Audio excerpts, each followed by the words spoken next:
नमस्कार, स्वाभिमानी न्यूज चॅनलच्या बातमीपत्रात आपले स्वागत। विधी शिक्षण घेणाऱ्या विद्यार्थ्यांसाठी विधी सेवा प्राधिकरण धुळेतर्फे घेण्यात आला कायदेविषयक जनजागृतीचा कार्यक्रम।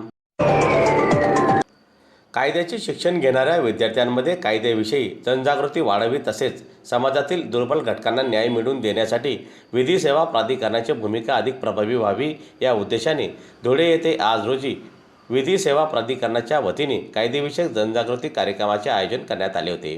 दरम्यान आजच्या या कार्यक्रमात विधी शिक्षण घेणाऱ्या विद्यार्थ्यांना मोफत विधी सेवा, लोक अदालत, महिलांचे व बालकांचे कायदेशीर हक्क, सायबर गुन्हे तसेच संवैधानिक मूल्याविषयी सविस्तर मार्गदर्शन करण्यात आले। दरम्यान समाजातील गरजू व वंचित घटकांना न्याय प्रक्रियेत मदत करण्यासाठी भावी वकिलांनी पुढाकार घ्यावा असे आवाहन देखील यावेळी कार्यक्रमाच्या माध्यमातून करण्यात आले। कार्यक्रमास विधी सेवा प्राधिकरणाचे अधिकारी, कायदेतज्ञ, प्राध्यापक उपस्थित होते। जरी आपण पहिल्यांदा आपल्याला अपयश मिळालं तरी पण आपण जो आपला मार्ग निवडलेला आहे तो सोडायचा नसतो, त्याच्यावर अजून कठोरतेने आपण मेहनत करून मार्ग करायची असते।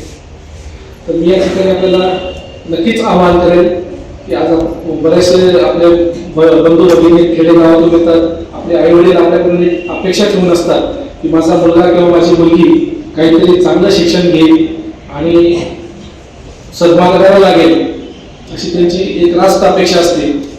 तर आपण या ठिकाणी एवढं सांगू इच्छित आपल्याला की आपण आपल्या आई वडिलांची जी इच्छा आकांक्षा आहे ती आपण पूर्ण केली पाहिजे आणि ती पूर्ण करण्यासाठी आपण स्वतःला झुकून दिलेलं पाहिजे।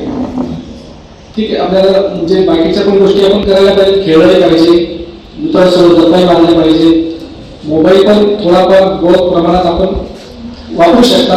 फक्त आपल्याला त्याच्यातून काय चांगलं मिळतं आहे एवढं घेण्यापुरताच आपण त्याचा मर्यादित वापर जर ठेवला तर आपलं शैक्षणिक करिअर खूप चांगलं होईल याची मला खात्री आहे।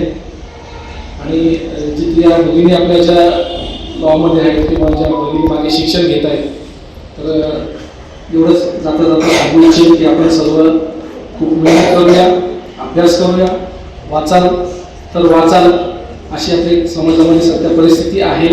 कारण वाचनाकडे सगळ्यांचं खूप दुर्लक्ष होत आहे। तर आज वाचा म्हणजे आपण वाचू।